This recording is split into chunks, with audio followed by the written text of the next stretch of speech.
Hey everyone, Steven here, and today I'm really excited because I just got in the mail this, the Radxa X4 single board computer powered by an N100 CPU. And what's really exciting about this for me is I've been working in the emulation world for a little while now, and I've been designing and developing emulation consoles made out of solid walnut. Basically cases to put your either mini PC or your Raspberry Pi 5 in, to set up at your TV. But one of the problems that I have is the Raspberry Pi 5 works fantastic in this. It comes as a single board computer. It's very easy to design and build for, versus this is basically a shucked N100 mini PC. So somebody has to buy a Beelink S12 mini PC, pull it out, and install it into this case. And so I was looking for something maybe a little bit simpler and maybe a little bit more cost effective. And so that's where this guy came in, the Radxa X4. And I want to see how it compares to both the Raspberry Pi 5 and the Beelink S12 N100 mini PC to see if this is a good solution for my case design. So let's go ahead and open it up and see what's inside.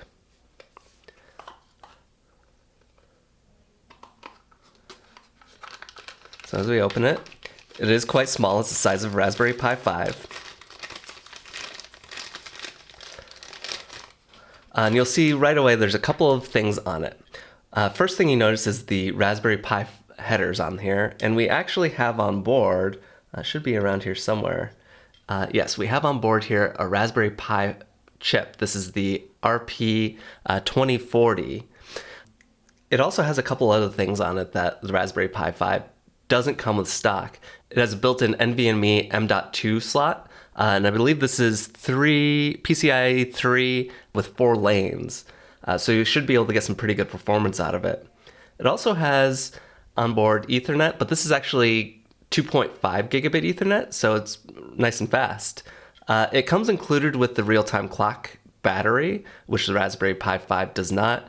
For my applications, the real-time clock battery isn't really necessary. The other really unique thing is the chip is actually on the bottom. And so this will create some unique challenges when it comes to designing a case for this, if the performance is, what I hope it is. So then with this, you also need to buy the cooler. And so this is the official heatsink. And the first thing that I noticed is that this box is actually really heavy. So opening it up, and it's just this massive heatsink. This is actually kind of a heatsink and case all in one. So basically a skeletonized case with the heatsink on the top. So the computer mounts this way inside the legs, and then it has the fan on this side. It's a little small fan. One of the things I also noticed here is this is just a 2-pin fan connector, so there won't be any kind of speed control for the fan. So it'll probably just always be running.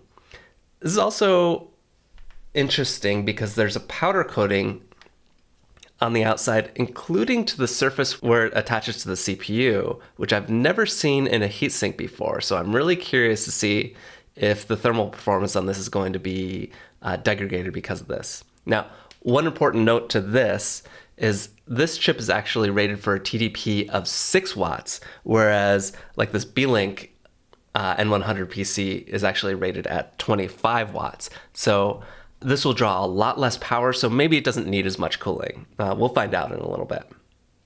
So let's go ahead and mount this heatsink up. Let's open up this little bag, see what's inside of it.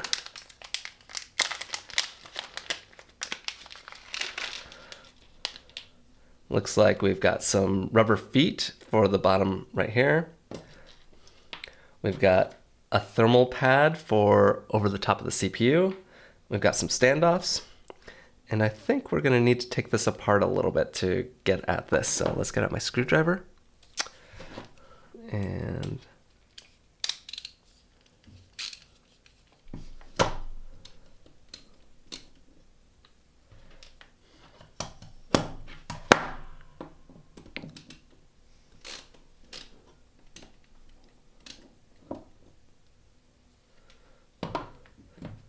let's see, does this just pop off? Yep, the legs just pop right off. That's great. I'm gonna go ahead and give this a little wipe down. Okay, I've just got some isopropyl alcohol here and a paper towel. Start with the CPU. It did come a little bit dirty from the factory, so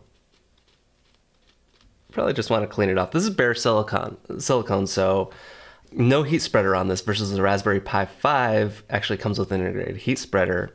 Raspberry Pi 5 doesn't require a heatsink to run, at least for small tasks, and maybe this one doesn't either, though I would suspect it probably requires it. The Intel N100 does get a little hot. Maybe at 6 watts it doesn't draw much power and doesn't create much heat, so we'll see. So get that all cleaned up. Let's take a look here at this thermal pad here. I guess we can just put it on either way. So actually, before we do that, I'm going to put these standoffs on.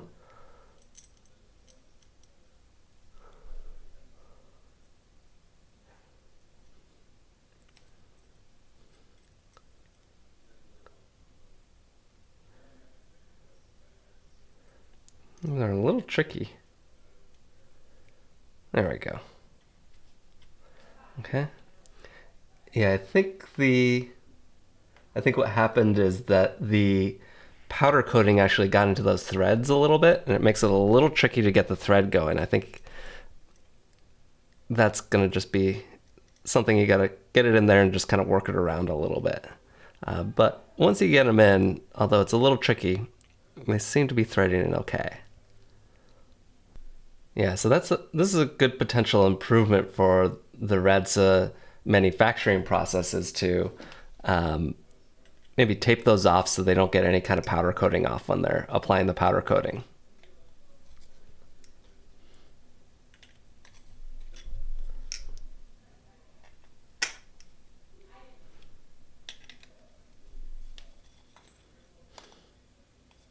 This would be a lot easier with the correct size hex driver. I just don't have one handy, but we'll make it work with this. I am scratching up some of this powder coating. It looks like underneath, it looks like this is probably aluminum.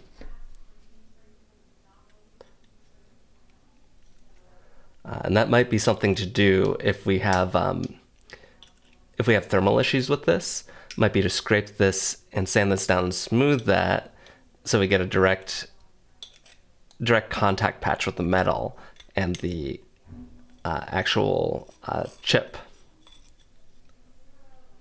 Okay, so everything's tightened down in there. Let's go for a test fit real quick.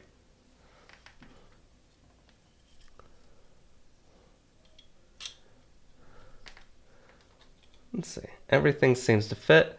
It looks like this is made for thermal pads because there is a little bit of gap between the actual chip and the top of the heatsink. So you do have to use a thermal pad. Regular thermal compound won't work with this cooler unless you use different height standoffs. Go ahead and apply this right here. Press that down. And then remove the other side of this. And that doesn't really stick down, but we should just be able to squish it in and it should be fine.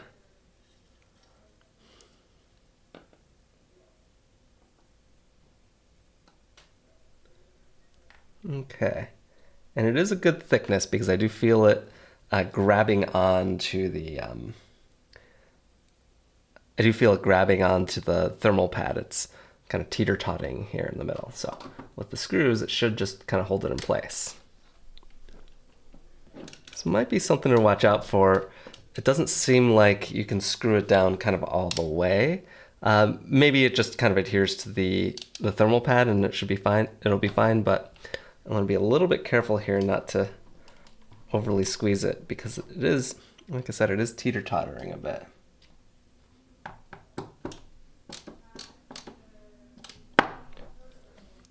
Okay, and let's move these a little out of the way so they're on the outside. These are the Wi-Fi antennas. These are pretty common on smaller computers. They're just little stickers that have the antennas kind of built in.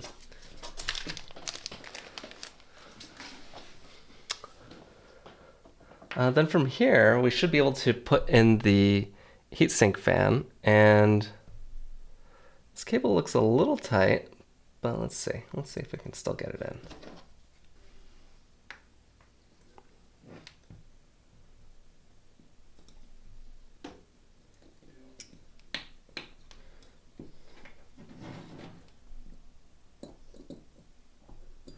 Well, that took a little doing, but it's in.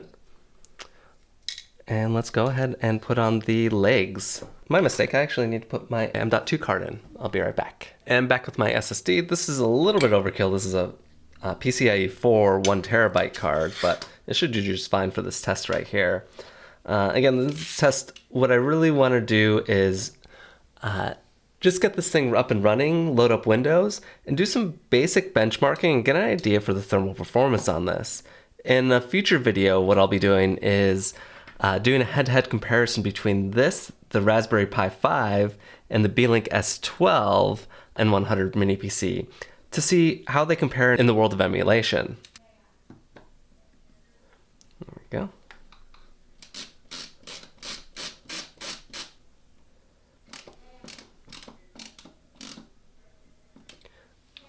Okay, now with that installed, we can put our legs on.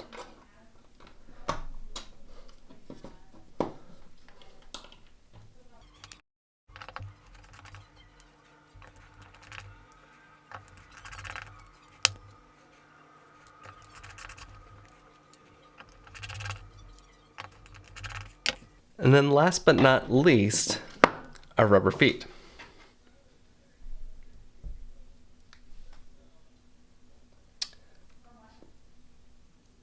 Maybe 8 of them, but I think you probably only need 4.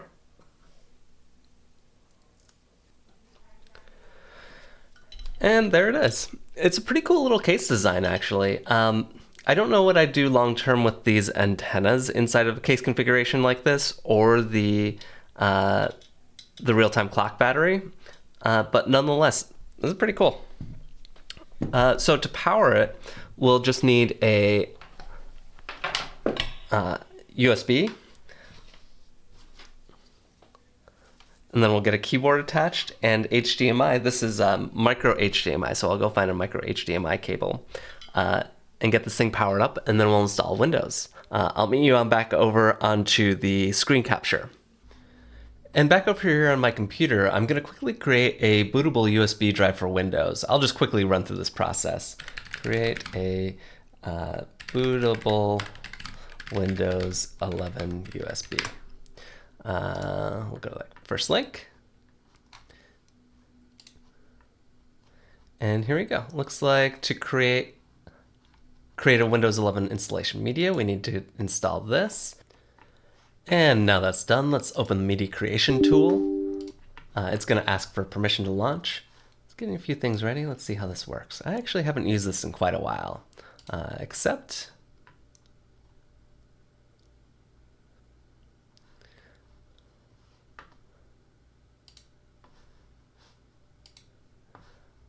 So I have this removable flash drive that I had for a Batocera install, so I'm actually going to overwrite that drive. I'm going to come back once this is all complete. Now we're connected via HDMI. I have my keyboard connected and my flash drive inserted into the N100, and I'm just about to power it up by plugging in the USB cable and entering in BIOS. Let's go over to boot. And looks like it chose our flash drive for the boot device. So let's go ahead and exit. Let's see if this boots up into Windows installation.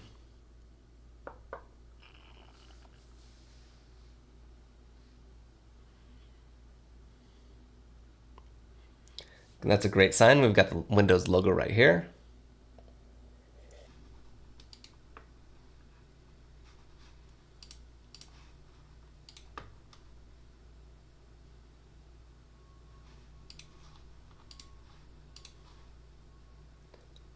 Okay, and here's our drive. We're going to go ahead and install it on that drive. Hit next.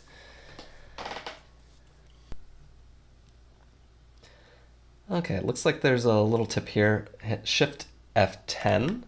OOBE/bypass NRO.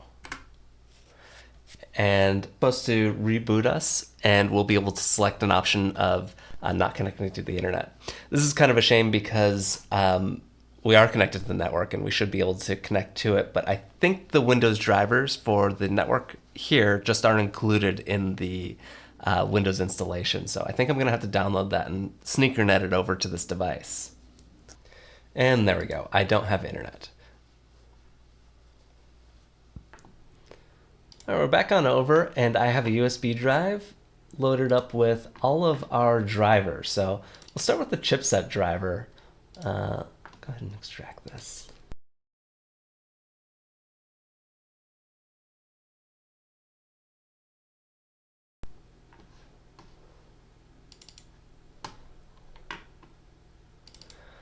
I'll run up the setup file and go ahead and install this. The N100 itself is, kind of a slow processor, so a lot of these things happen a little bit slower than on maybe a high-powered desktop computer. Also, I'm using the Thumbdrive, so I extracted directly to the Thumbdrive, so that might take a little bit longer. But I'm going to go ahead and install all these drivers. We'll start with the chipset driver. I'm going to restart as we go along, just to avoid any kind of problems there. And I'll install the rest of the drivers off video. Just follow the instructions on the official website for more information. And I've got everything installed here and Windows updated.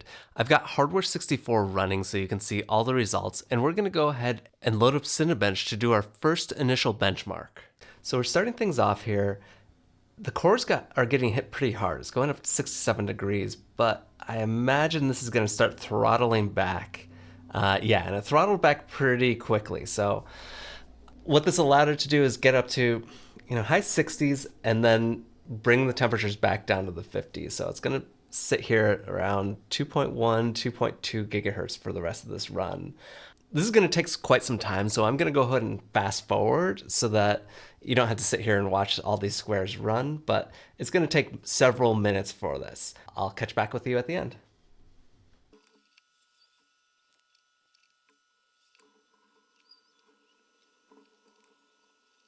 All right, and that leaves us with a score of 1,997.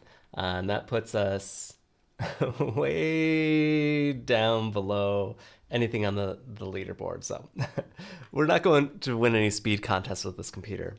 One more thing I wanted to do on this video is actually test this against another N100 with a higher TDP. So I'm going to go ahead and plug that one in, and we'll see how these tests compare on a 25-watt CPU. And now on the Beelink S12, we'll start the test on Cinebench right here. And I expect that this goes quite a bit quicker, and I expect the thermals actually to get quite a bit hotter because we're going to be pulling a lot more wattage. See, we're currently pulling about 20 watts TDP, which is a lot more. The temperatures are pretty well under control. Our CPU clocks are remaining at 2.9 gigahertz. So it's turboing for much longer. And already I can tell that this is going a lot faster.